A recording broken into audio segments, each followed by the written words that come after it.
Welcome to the Mets Pod, presented by Tri-State Cadillac. On today's show, the week that was, it was nearly perfect for the Red Hot Mets, and of course, the week that will be as they look to keep pace and maybe even better in the wild card race. We go down on the farm to break down a rising pitching prospect, review and update our scoreboard predictions, and of course, we answer your mailbag questions here on the Mets Pod. So subscribe at Apple Podcasts, Spotify. You can watch on SNY's YouTube channel and leave a mailbag question there or wherever you get your shows.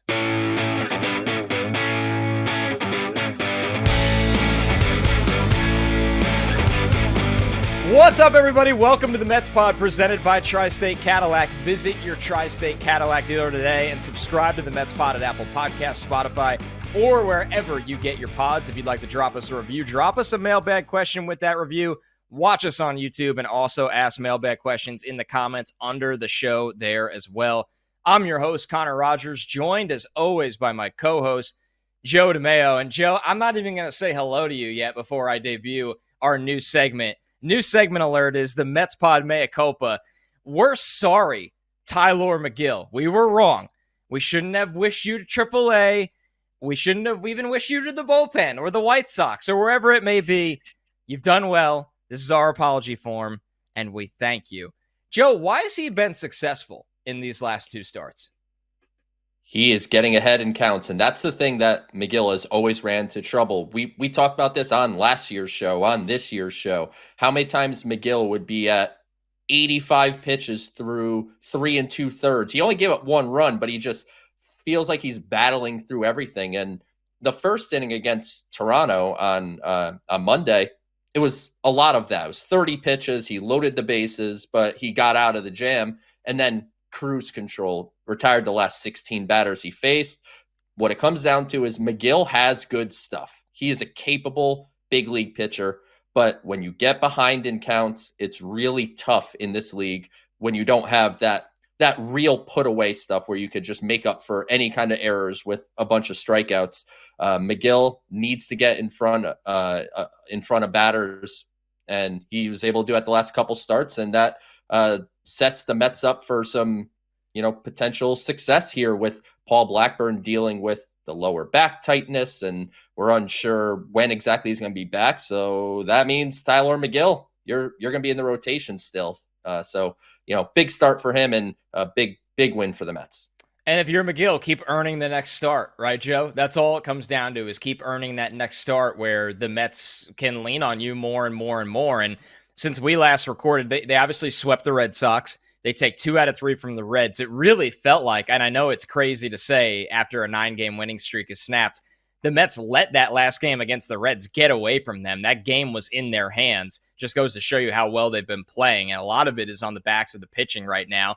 And they beat the Blue Jays in the first game of that series in Toronto in a bit of a sweat.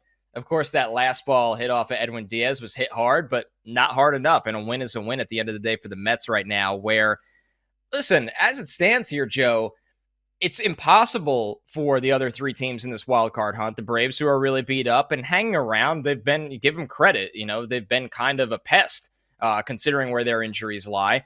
The Padres and the Diamondbacks have come back down to earth after it felt like they would never lose.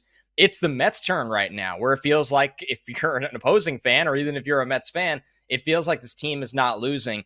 And the sign of a good team, and this is how things have been for a couple months for the Mets, which is a total 180 from the beginning of the season, is that certain areas of the team can pick up others. And right now it feels like this Mets team is leaning on their pitching. And when they're in close games where, hey, we got a 1-run lead, we got a 2-run lead, or whatever it may be, and we're going to need insurance runs or else our bullpen's going to blow it, they've actually been able to rely on the bullpen, who is rounding into form at the perfect time. They are rounding into form at the perfect time. And, Connor, when you go through a baseball season, it's ups and downs for everybody. And during the prime Grimace era, the Mets were like number 1 in baseball in every offensive category that exists for over a month straight. They picked up the starting pitching at that time. Then the offense fell off a little bit where, Lindor obviously has been on a huge stretch, but the pitching picked up, and now they have the 3rd best starting pitching ERA in the sport since the middle of June. So it's definitely a balancing act. And to your point about the bullpen, Jose Buto, it looks like he's tiring to me. His I stuff agree. doesn't seem crisp. He's missing the strike zone too much. I think it's time to shift him a little back in the pecking order. I think Ryan Stanek and Phil Maton right now are, despite what Phil Maton did in that game against Cincinnati, he's been fantastic for this team. I think right now those are your two primary setup men, and you just kind of continue to roll the wave of a bullpen. And that's something David Stern's talked about since the beginning of the season. The bullpen is in flux from day one to through game 162. And the Mets are a prime example of that. And the bullpen is, to your point, stepping up where they really need them to. Right now, September, it wasn't a pretty win against Toronto. They didn't hit. They scored both the runs on wild pitches. Right now, I don't care about the big picture stuff. It's win the game. That's what you have to do at this point in time. The offense isn't looking quite right. That's a June conversation. That's not a September 10th conversation, because it's now you have to win every game, because this wild card race, I posted it on Twitter last night. Mets are a game and a half back of San Diego. They're a game back of Arizona, and they're a game ahead of Atlanta. It is truly a wild card race. It is. And listen, the Mets don't need to win 9 out of every 10 games to make the playoffs. The Mets right now need to just play winning baseball, taking series, chipping away. Something Joe and I have talked about for a long time on this show is that they are going to lose games. The season is too long. But if you are taking series, something the 2022 team was really good at before things kind of fell apart at the end of the year, then it feels like they're going to outlast one of these three teams, maybe more at this rate. But it feels like if the Mets continue to play winning baseball, which they've done the small sample size thing is out the window. Like, this is who the Mets are right now. They've been this way for a long time. The Mets are tied with the Mets are sorry, Connor. The Mets are tied with they're tied with Arizona for the best record in the sport since June 1st. So that is 3 months of baseball that the Mets, obviously it's aided by a long winning streak and all that. But I mean, you could take over again, but just wanted to throw in there best record in the sport since June 1st. Right. I mean, that's the perfect stat there, Joe, I was looking for. It's that this is not a small sample size. What's interesting to me is, because I do sometimes like to look at things are going well, but what are the Mets winning in spite of right now? Because when you look at the lineup overall, okay, it has not been a good year for Francisco Alvarez. We know that, but the Mets don't necessarily need Francisco Alvarez at age 22 to be a superstar right now to be good. It's been a great year from Francisco Lindor. Pete Alonso's OPS is hovering right below 800. We'd like to see Pete be better in bigger spots, but it's not at the point where Pete's been dreadful or anything like that. Right. Vientos has been the surprise of the lineup. He's absolutely just tremendous and incredible. JD Martinez has been, almost what you kind of signed up for. Another guy hovering right below an 800 OPS. Joe, right now, my what if is, what if Brandon Nimmo can get going again? I mean, you look at Brandon Nimmo, okay, a 708 OPS in April and March, a 751 OPS in May, which is probably closer to what he should be, right? Over 1,000 in June. Joe, in September right now, his OPS is 426, coming off a month of August where it was 684. That is not Brandon Nimmo. We know he's a better player than that. It's been a struggle for Nimmo, and he kind of carried them during that Grimace era. Like I think June is the epitome of that Grimace era, and Brandon Nimmo was at the forefront of that. And these guys have to pick each other up. And Mark Vientos, you bring him up, obviously not just a surprise being as good as he is. This is legitimately, he has a chance to win the Silver Slugger for third base in the National League this year, and that's not making something up to make him sound good. He's been unbelievable. If Brandon Nimmo can get back, he doesn't have to be June. He doesn't have to have 1,000 OPS the rest of the way, but he can't have a 400 OPS either. And what if Pete Alonso, obviously we talk about the lack of success with runners in scoring position. What if Pete Alonso gets closer to his career norms with runners in scoring position? I understand it hasn't been good all year. I need it to be good now. I'm not concerned about June anymore. It's gone. So I think Nimmo and Alonso are the two guys that I'm looking at. If they could step up over these next couple weeks, I think that'll be massive in the Mets' pursuit to, like you said, outlast one or two of these other teams in the race. And as you could hear, my dog loudly reacting and agreeing with our Brandon Nimmo. If he gets going, what could happen? Takes right there, Joe. So she Yeah. is very much in on. Let's get Nimmo going. Let's get Pete back to being the best version of himself. And then we'll see what happens here. And Joe, I can't believe we're this deep into the podcast and we haven't even had to address Jeff McNeil down for the season, which the weirdest takeaway I have is that you kind of feel for McNeil the most in this one because the team hasn't really missed a beat yet. And yet it hurts their depth. There's no denying that. It's absolutely something that, when the Mets need a deeper bench or they like to shift McNeil, their versatility, they can play him in the outfield. And McNeil's had a strong second half. He really, really has. But once upon a time in years past, this feels like an injury that you'd be like, oh my God, how could this happen now at this time? This is a team that has passed the adversity test because of look at Luis Torrens stepping up at one point this year. Jose Iglesias has been one of the best finds in the entire sport. The guy we opened the show with Tylor Megill stepping into the rotation. So this is one that it's just really, really disappointing for McNeil. It is disappointing for him. And what it comes down to, Connor, one of the reasons you just mentioned it, the play of Jose Iglesias. If the Mets didn't have Jose Iglesias, then this McNeil injury would be considered, much more of a bigger deal. But it's a loss for the team too, not just a loss for McNeil. I mean, you mentioned the second half. McNeil was getting pretty close to being Jeff McNeil again. He was hitting 290, 376 on base, 923 OPS. So he really was kind of rebounding to the point where it was, now you think the 2025, which I hate to do it, but my mind just always looks ahead. It was just like, oh, maybe Jeff McNeil can be a part of the 2025 team, or maybe Jeff McNeil has got his trade value back, whatever side of the coin you want to be on. But obviously a loss for the Mets to lose the versatility that McNeil provides and just the reliability, because the kind of effect of this is Jose Iglesias is your everyday second baseman. That means times late in games, Carlos Mendoza has pulled Mark Vientos for defense. Can't really do that anymore. So Vientos has to step up defensively at third, where he's been fine. Certainly not a Gold Glover, and he's not butchering plays, but it was an advantage when you could late in games take him out of the game and put Iglesias there. That is not there any longer. So a loss for the Mets, and tough for McNeil, who was coming into his own while the Mets were getting hot and heading in a playoff push. But hey, that's the way it goes. Every team has injuries. We've rallied off the Braves injuries. We've talked about the injuries the Diamondbacks have gone through. It's a part of the game. And McNeil, if the Mets make a deep playoff run somehow, maybe he'll make his way back.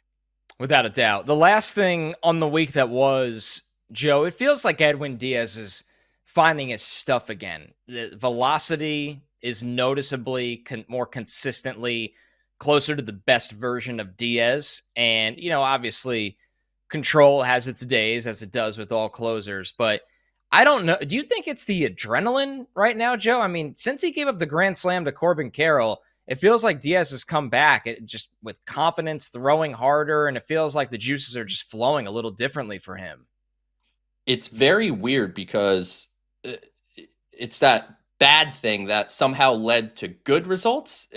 That's not often what you talk about when you talk about closers. It's like, they blew the big game. Now it's going to come the stretch where they can't get anybody out. Look at Clay Holmes. Yeah. Oh God. Yeah. We don't need to get into Clay Holmes, but it's been a struggle for him. Diaz, on the other hand, some of it could be he's getting further and further away from that injury and getting more comfortable in his mechanics. And something that was a real issue while the Mets were winning a bunch of games, Edwin Diaz wasn't pitching in them because the Mets were winning games by 5 runs, by 6 runs. They were handily winning baseball games.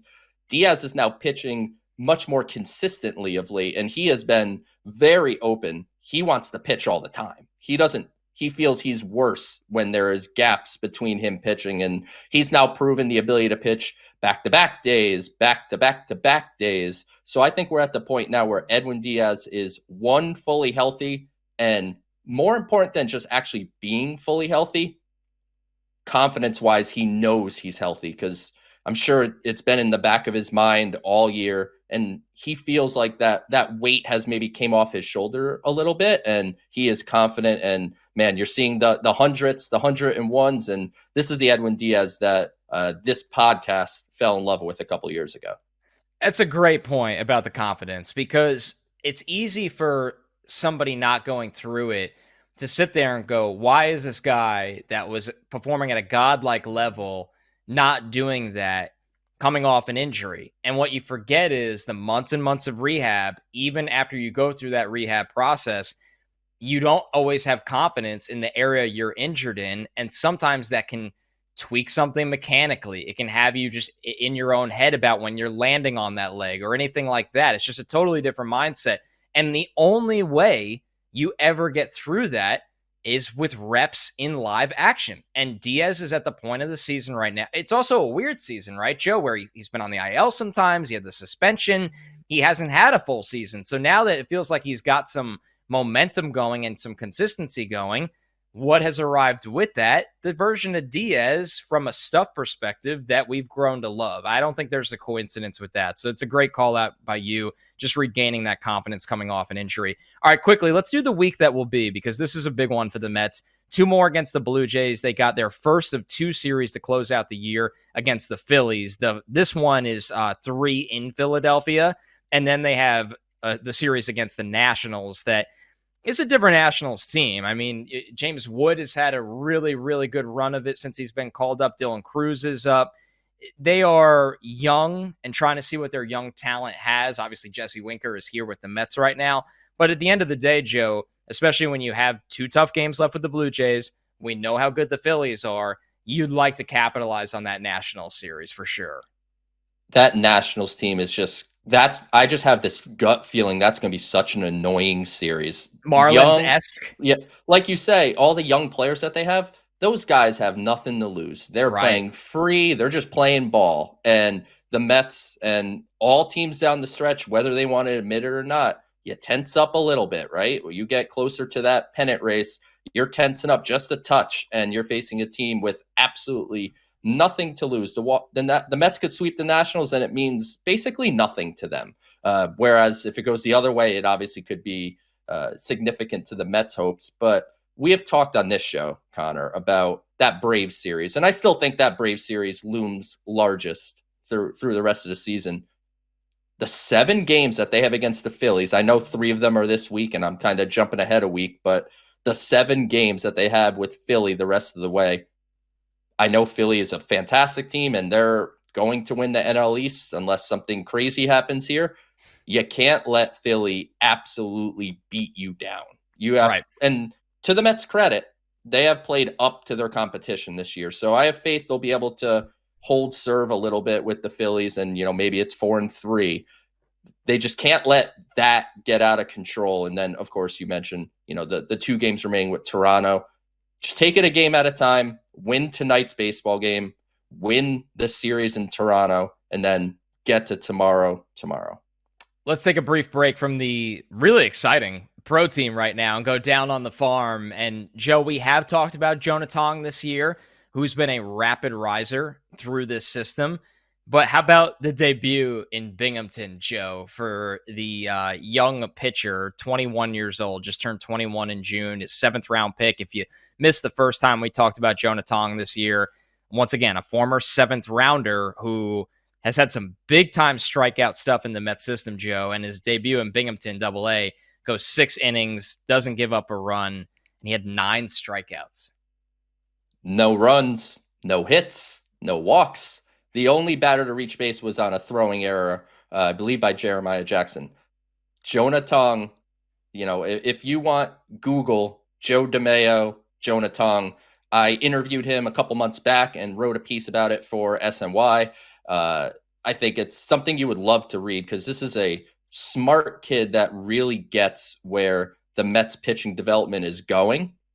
And Connor, for you, when you rank your NFL draft prospects, you rank a million guys every April before the draft.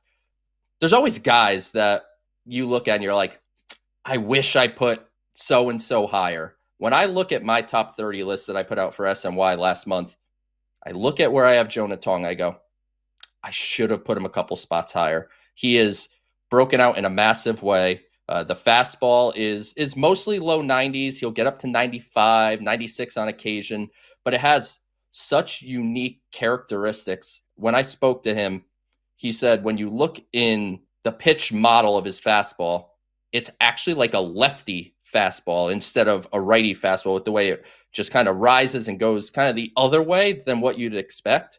And it's very reminiscent of Shota Imanaga on the Cubs. Very similar in the sense that it's mainly low 90s, but it's got that induced vertical break that causes hitters to just swing under it and miss it. Tong has an old school 12-6 curve that generates a ton of swing and misses. Changeup, cutter / hard slider. His size and mechanics lead some to believe that there might be some reliever risk here. But from a 7th round pick by way of Canada, the Mets have certainly turned Jonah Tong into a meaningful pitching prospect that if I had to redo my rankings today, which I don't want to redo my rankings today, but if I had to, Jonah Tong would be higher than he was in my most recent update. Well, you nailed it, Joe, where it's a guy, the reason he's not a little higher in your rankings at the time is, let's call it what it is. He feels like a little bit of an outlier, right? A 7th round pick. Not to take away anything from Canada, who's had plenty of pitching talent over the years, but a 7th round pick out of Canada that is 6'1", 180 and a righty. I mean, in this sport these days, there's not a lot of pitchers that are hovering around 6 feet tall, well under 200 pounds, that are right-handed, that are taken in the 7th round, and all of a sudden you blink and go, this guy's striking out everybody across the A ball and now double A. So Tong is... And he struck out Spencer Jones, the Yankees' top prospect, who strikes out a million times, but struck him out 3 times in his double A debut, which is impressive regardless of how much Spencer Jones strikes out. Yes, the great Spencer Jones that was untouchable for Tariq Skubal and everybody. Crochet. Yeah, very fun. All right, you're listening to the Mets Pod presented by Tri-State Cadillac. Subscribe to the Mets Pod at Apple Podcasts, Spotify, SNY's YouTube channel, or wherever you get your shows. All right, Joe, going to review our scoreboard predictions from last week before we make some new ones. Yes or no, will Starling Marte hit at least 1 home run? Joe, you said no. I said yes, and you get the point. Over-under push was at 2 for DJ Stewart hits. We both went under. DJ Stewart did not have a hit. We both got a point. It's what I would call a bingo free space. Over-under push was at 1 for Francisco Alvarez home runs. Joe, you went under. I went under. Unfortunately, Alvarez did not hit a home run. We both got a point. Over-under push was at 1 for Francisco Lindor home runs. We both went over. Lindor just hit 1, so no points awarded as he pushes. Over-under push, this was the most interesting one of the week. Lindor hits was at 7. We both went over. Lindor, through the first 3 games of our 6 games on the scoreboard, had 5 hits, but he didn't have a hit after that. So it ends up going under. We don't get a point here. Lindor started out hot. He fizzled a little bit. And listen, he's going to be locked in, though, for the MVP stretch. Over-under push was at 1 for Drew Gilbert home runs. This one is remarkable. In 6 Syracuse games. Joe, you pushed at 1. I went under. I said, he can't keep doing this. He hit 2 home runs. Nobody gets a point. Drew Gilbert is just on an absolute ridiculous home run pace since he's been back. Over-under push was at 4 for Mets wins. Joe, you went over. I pushed. The Mets won 5 games. They stay hot. Big week for you, Joe. You win 4-2 this week. You have the season lead 59-52 for this week. 6 games, 2 against the Jays, 3 against the Phillies, 1 against the Nationals for the scoreboard predictions. Joe, you win the week. You get to start. Yes or no, will Starling Marte hit at least 1 home run? I'm starting to look like Jordan Mason on the scoreboard. That's what I'm starting to look like right now. Maybe sore subject. Tough reference. Yeah, it is what it is. He did help me in fantasy, reluctantly. Yeah, there you go. Well, Starling Marte, I will continue down the trajectory of saying no, he will not hit a home run. Since he's been back, it's a lot of ground balls. He's not really hitting the ball incredibly hard. No. So I will continue to go with the no Starling Marte home run. And one of these weeks, he's got to hit one, and I'll take the loss when I take it. And that's why I'm going to take it. Yes, I have to chase the points that I've lost on this investment. Marte hits at least 1 home run this week. I'll take the yes. The next one, will Francisco Alvarez hit at least 1 home run? I'm going to go no here, Joe. And the issue here is that besides the fact Alvarez hasn't looked right really since he went on the IL a long time ago and came back, he doesn't play every day, right? Torrens is you could argue Trent is the best arm behind the plate in the National League right now, which is just remarkable. But it's about opportunity with this one, and the fact that Alvarez hasn't been overly effective as a home run hitter lately. So I'll go no.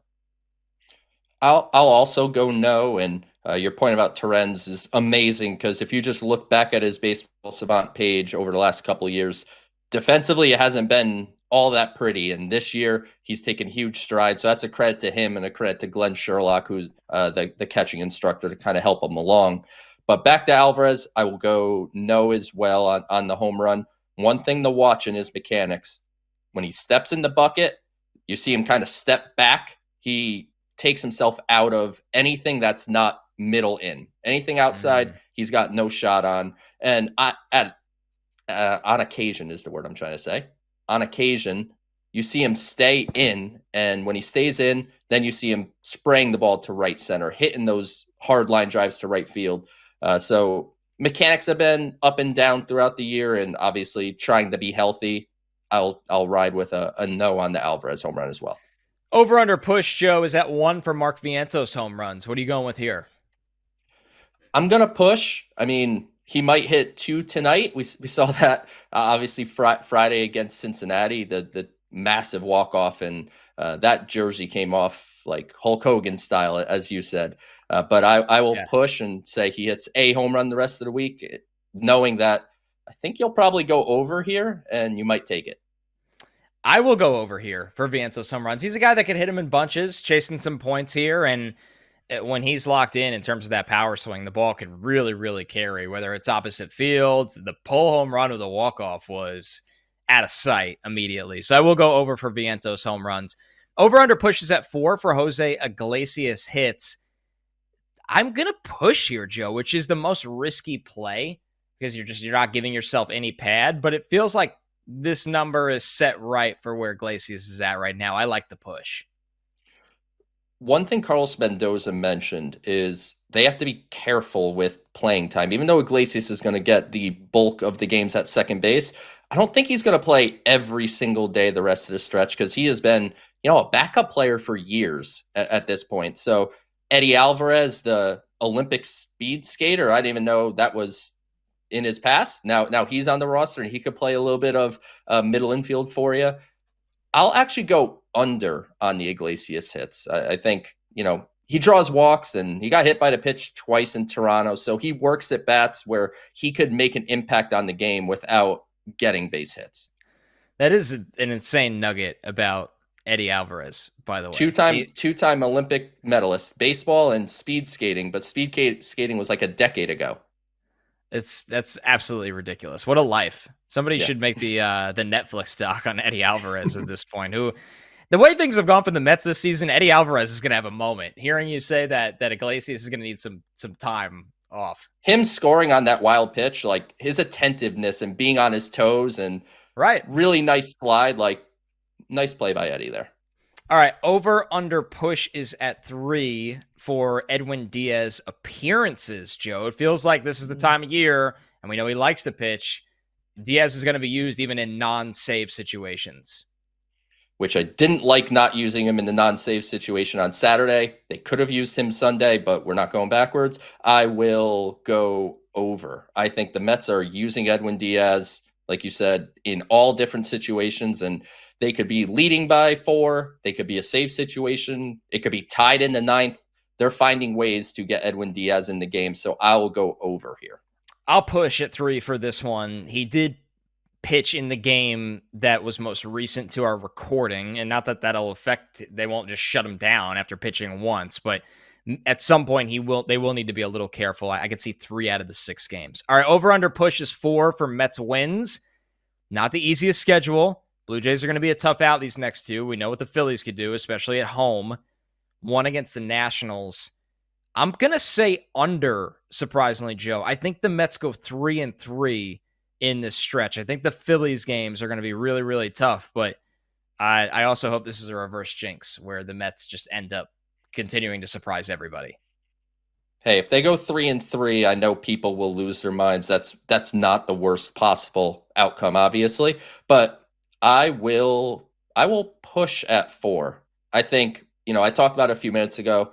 the Mets have a tendency to play up to their competition. So They do. I don't think they're going to go into Philly and get completely beat up. So I will say the Mets go 4-2 with a push over the next 6.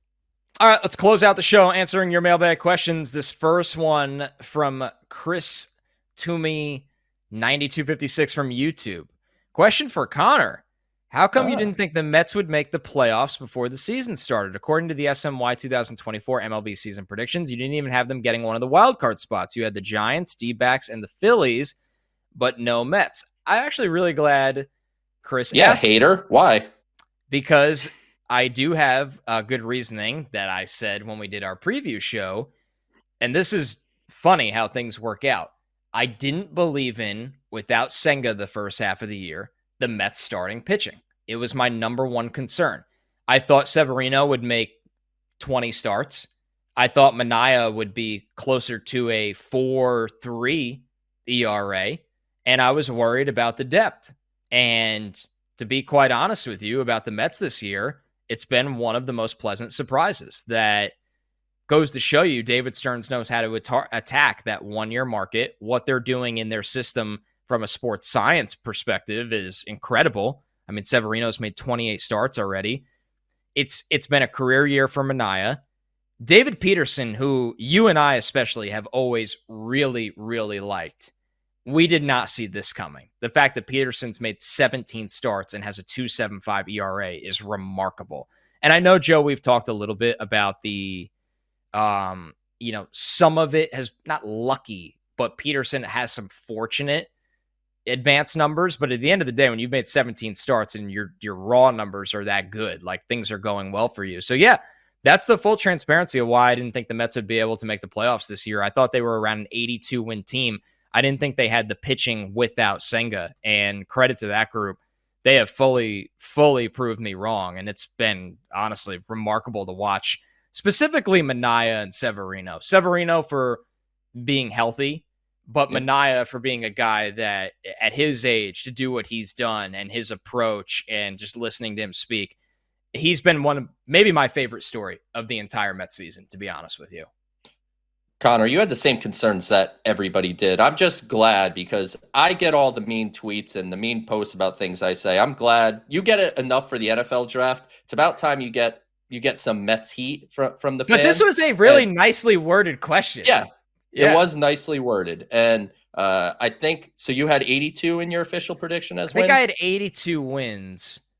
Okay. Yeah, I think I had around 82. I thought they'd be really, really close. Now, if you notice what Chris said there, I had the Phillies as the wild card team because I thought the Braves would win the division.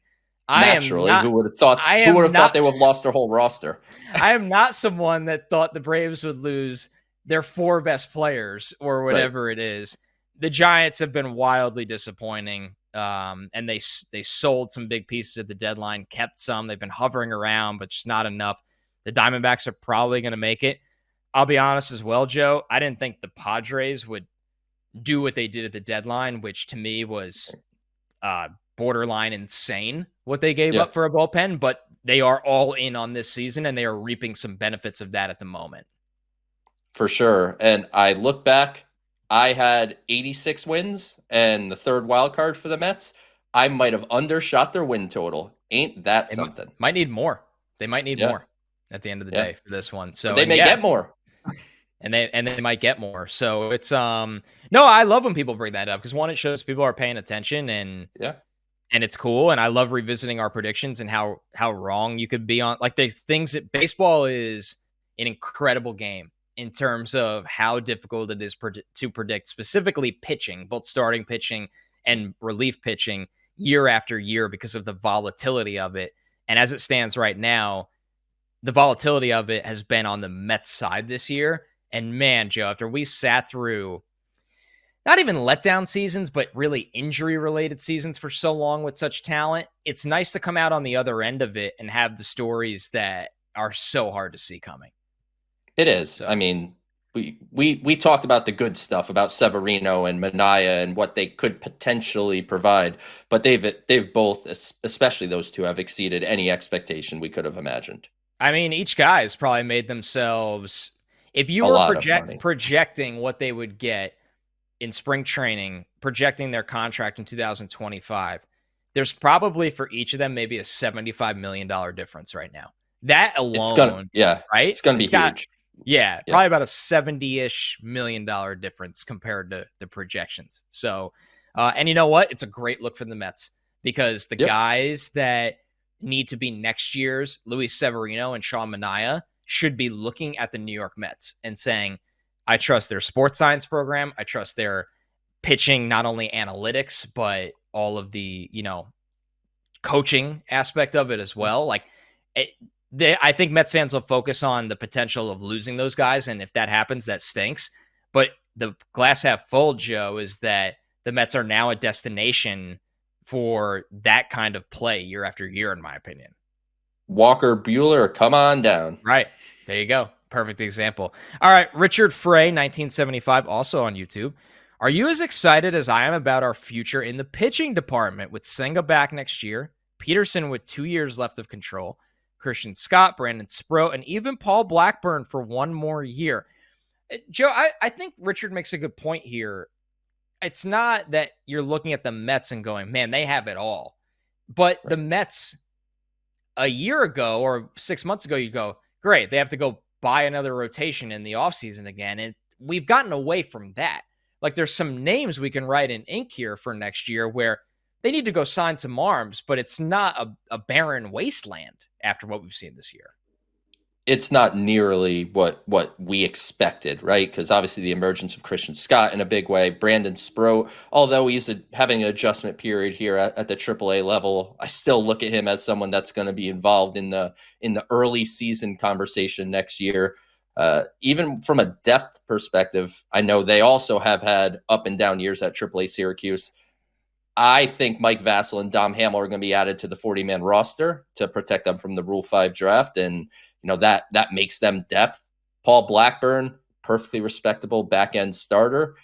The Mets can decide what Tylor Megill's role is in 2025. Do they want to keep him as a starter? Do they want to transition to the bullpen now? Because you kind of have to decide.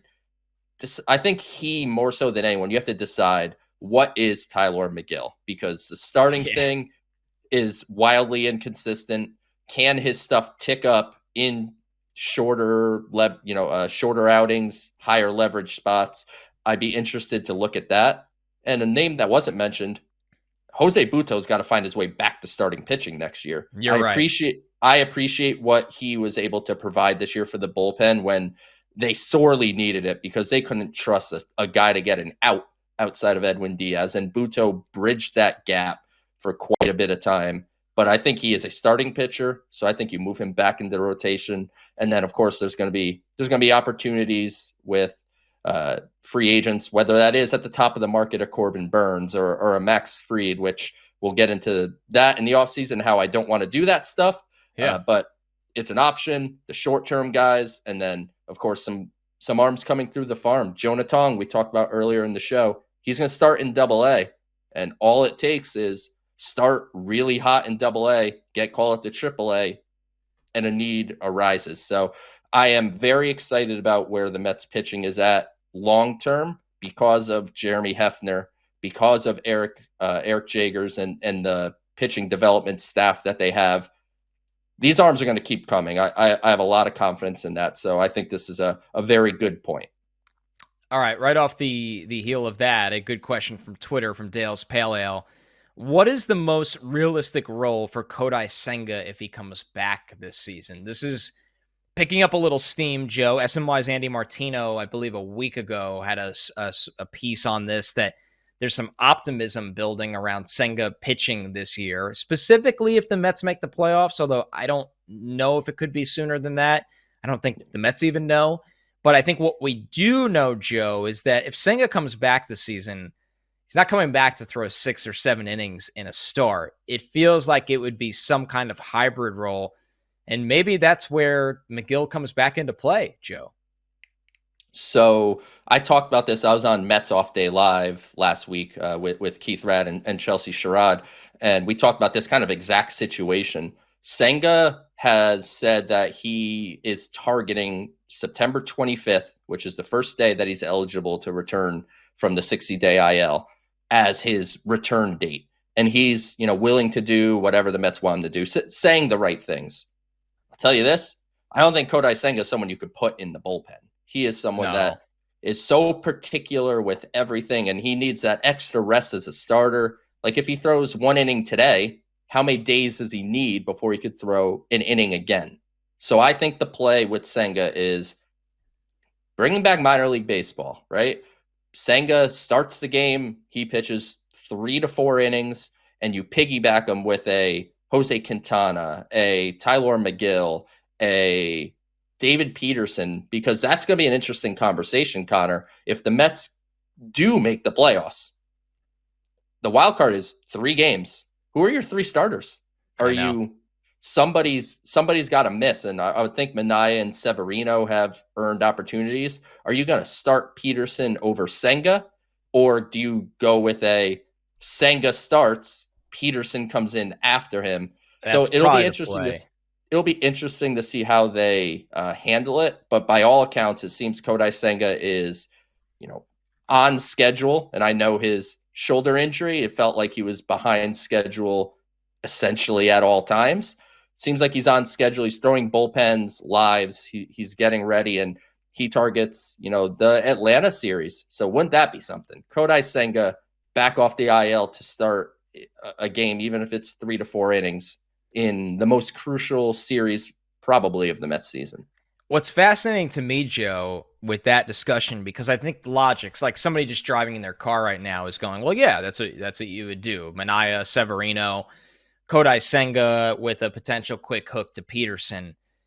One, I don't know if that puts Peterson in the best spot, but you got to roll with it. What's interesting to me is Senga in his rookie season in 2023, his worst inning by far was the first inning. By far. He allowed a 7.17 OPS in the first inning. His ERA was 4.34. His ERA from the 4th to 6th inning was well below a 3.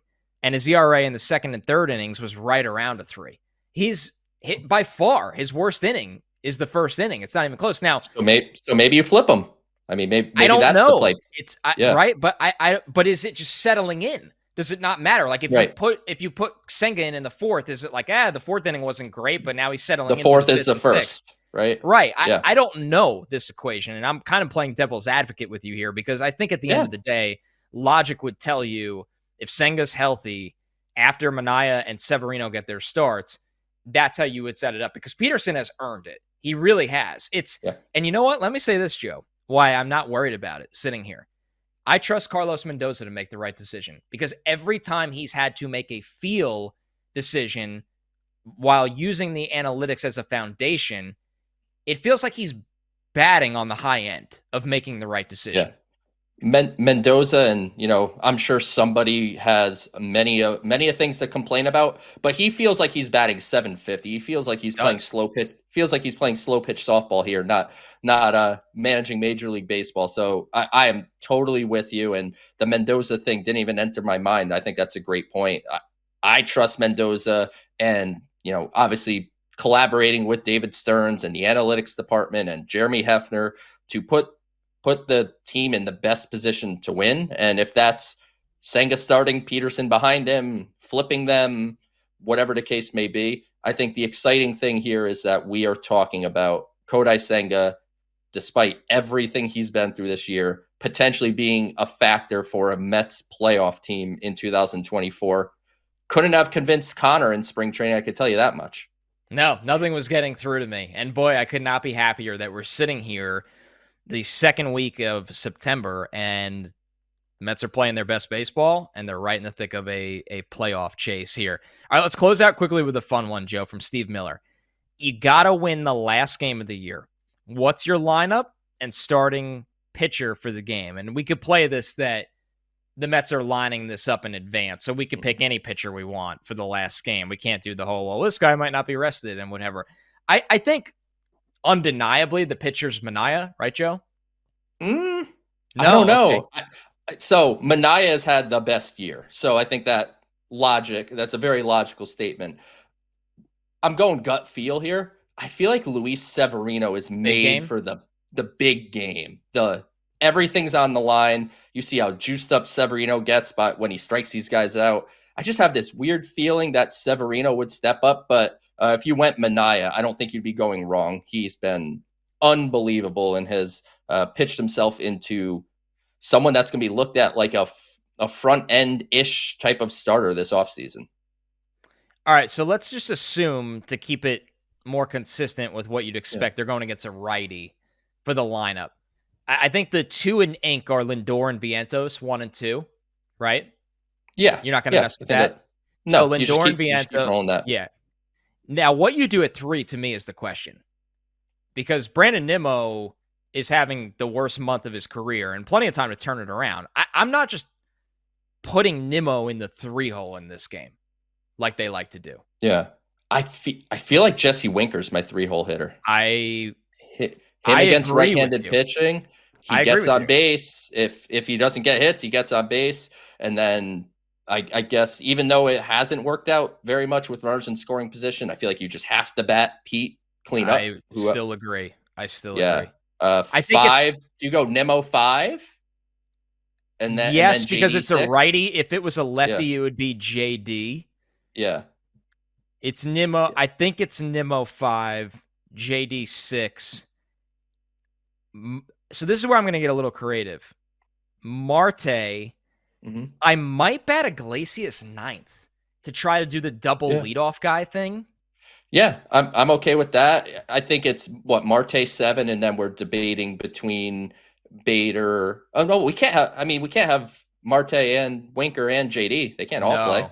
No, they can't all play. So you'd put Winker in right field, and you'd eventually bring in Marte for him. Right? I'd probably bring in Tyrone Taylor for him. I would. Marte's job that game is pinch hitting for Jesse Winker late and trying to steal a base, and then for defense, Tyrone Taylor goes out in right. So you have Iglesias and Bader down near the bottom. So I'm okay with Iglesias in the 9 hole. And Alvarez 7. I guess Alvarez is 7. The only problem with that is JD does get on base, and then are you just setting up a double play situation over and over again for yourself? That's why I might go Bader and then Alvarez instead. And then Iglesias, Bader's got more speed, and then Iglesias. I'm fine with that. I think ultimately those bottom 3, like Iglesias has had the best year, so theoretically get him the most at bats, but maybe he makes sense in the 9 hole for that given day. Either way, I look at that lineup and I go, Mets could win that game. I feel pretty good about the Mets' chances. So good, fun question. And honestly, I don't know if my heart could take it. So let's just hope we don't have to live this reality in that game at Milwaukee after everything that went on Milwaukee to start the season. I don't need that in my life. To me, there's nothing more insane in sports than playing 161 baseball games and somehow everything comes down to the 162nd game. The chances of that happening just seem so absurd. And folks, we live in a world where we could be facing that this season. I mean, honestly, I think the Mets are going to take care of business for that, which I know is insane. Me, not Mr. Positive. I really am that confident in this team. I feel good about where the Mets are. I feel like that the last maybe 2 days, the last day or 2 of the season, I feel like we're not going to know who the wild card teams are with like 2 games left. So I think it's just going to be a crazy next couple of weeks. So strap in, buckle up, whatever term you like to use, get ready, because this is what pennant race baseball is all about. And as crazy and stressful as it is, would have signed up for this 100 times out of 100 when we were having our spring training show down in Port St. Lucie. 100%. We'll be here for all of it. This is the Mets Pod presented by Tri-State Cadillac. Visit your Tri-State Cadillac dealer today. Remember to subscribe to the show at Apple Podcasts, Spotify, or wherever you get your pods. Leave us a review with the question, and we'll look for it for a future mailbag like we did today, of course. You can also watch the show on SNY's YouTube channel. You can leave a question over there as well. Become a subscriber. You will never miss a show. Thanks so much, everybody. We'll catch you next week.